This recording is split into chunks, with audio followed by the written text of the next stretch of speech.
Bonjour Tata Jolie, je suis très heureuse de te revoir encore une fois. Ma question aujourd'hui c'est quelle est la conséquence majeure de l'absence d'un père dans la vie d'un enfant?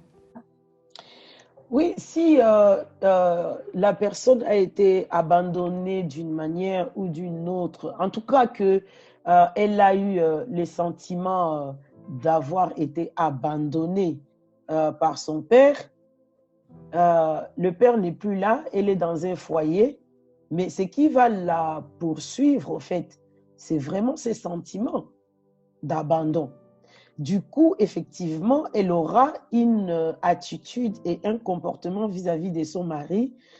C'est des genres de femmes, tu vois, qui vont souvent harceler leur mari. Est-ce que tu m'aimes? Est-ce que tu m'aimes? 10 000 fois, dis-moi que tu m'aimes, dis-moi que tu m'aimes, dis-moi que tu m'aimes. Parce que ces sentiments d'abandon les habitent tellement qu'elles ont envie d'être rassurées à longueur de la journée, que leur conjoint, en fait, leur dise qu'elle les aime, effectivement, il y aura comme un trou.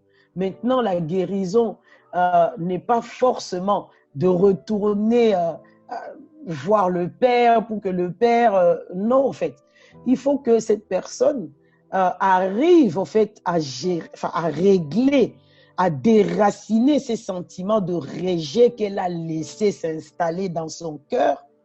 Hein?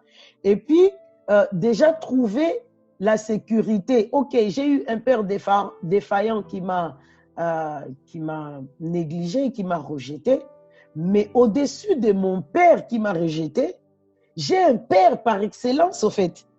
Et Amen. c'est Dieu. Amen. Et Dieu, au fait, il faut qu'elle s'accroche, hein, à l'amour de Dieu, qu'elle soit rassurée de l'amour de Dieu, qu'elle devienne tellement remplie de l'assurance que Dieu l'aime, ces sentiments vont partir. Enfin, il faut déjà qu'elle veille, qu'elle enlève ces sentiments et qu'elle plante le sentiment d'être aimée de Dieu, d'être désirée de Dieu, d'être, mais vraiment chérie de Dieu.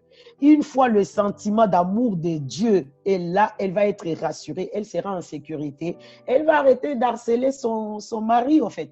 Parce que, qu'on le veuille ou pas, le mari ne peut pas te combler comme Dieu seul peut le faire. Mm. Le pauvre mari, une femme comme ça, c'est juste compliqué. Parce que l'homme reste un homme, la femme reste la femme. Elle ne peut pas combler le vide que Dieu seul peut combler. Amen. C'est pour ça, les gens qui ont eu le rejet, tout ça, c'est vraiment important de pardonner aux hommes qui n'ont pas été les modèles, qui ont provoquer en tout cas le fait que la personne est aussi responsable de ne pas laisser ces sentiments-là s'affaler dans le canapé de son âme. Et pour dire, je suis ici chez moi, il faut qu'il déloge ces sentiments de rejet et qu'il plante, non, Dieu est dans ma vie. C'est lui qui m'a aimé en premier. Je me sens rassuré de son amour. Dieu me comble. Si Dieu te comble, ce que le mari va rajouter sera la cerise sur les gâteaux et tu vas vraiment bien jouir. Voilà.